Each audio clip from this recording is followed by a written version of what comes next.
As winter seasons get shorter, summer tourism from Asia is becoming a critical revenue stream for Europe's alpine economy. I'm Ed, I'm a European small-cap industrials analyst, and we've just touched down here in Zurich. We're here to see a really interesting small Swiss company that Andrea, our local Swiss portfolio manager, flagged to us.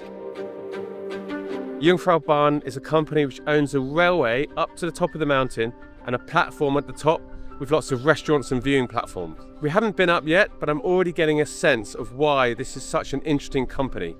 Looking around Interlaken, it's full of tourists and full of high-end luxury stores like Boucherer and Vacheron, where all the high-end Asian tourists and American tourists come to spend money and to go up to see the top of the world.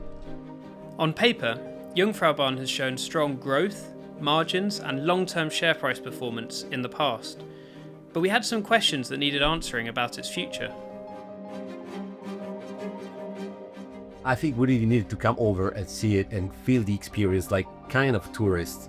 The tickets already are quite pricey, so really we need to understand how much they can price it more, if they can price it more, what they can do to increase the number of tourists, maybe to extend the season to some extent, or what other activities they can add on the sites. When you actually come up here and you see the tourists, you see the gondolas, you see the train, it's only now when you can get a sense of what it's actually like. And they did a lot of capex recently, but you really feel it and see it. And I mean, there was a smell new.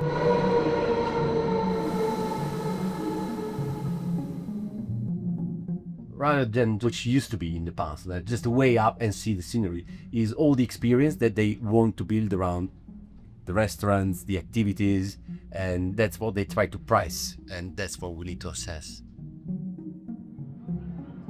What makes the Jungfraubahn unusual is the captive market it has once the tourists are on the mountain. Think of it almost like a theme park. And on the way up, it looked to me like there were some missed opportunities for points of sale. That is a rapid 100 metres.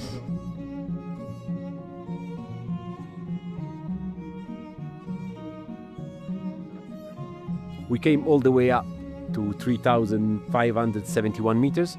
It's been 1 hour and a half journey. We have seen all the infrastructures that have been built by Jungfraubahn, from the gondolas to the train to everything. They just told us we need to get out of here, guys, because they're replacing the bar there with a new one. They're going to ship one in through helicopter. Capex in place. Capex in place, yeah. Something I've noticed that's less people than normal than last time I was here. It's probably down to the lower level of Asian tourists, probably due to the current conflict in the Middle East. And it's actually a part I want to discuss with the CEO when we're going to meet him.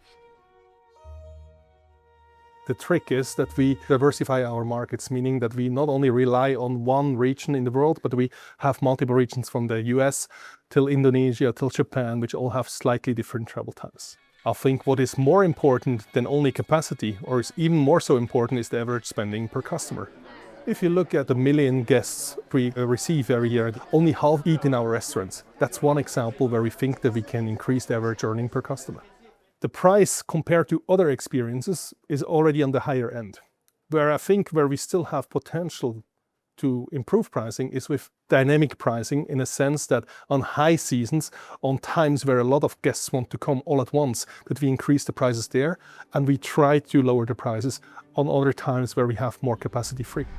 A warm welcome to the Eiger Express tri-cable gondola. Well, I came here at least not knowing exactly what this type of business was, what the asset was, and I feel like I've come away with a much more well-rounded knowledge on why it is that so many package tours are including this and people want to come to the top of Europe. I think it's very interesting comparing it to the other industrial businesses that I look at. You can tell where the new investments are going and how that then influences the financials of the business going forward. And see the scale of the investment. The gondola is reducing the journey times to the top by an hour there and back, which means you can get more people there every day. The question for me is whether they can continue to attract the high-end tourists they need to match that spend.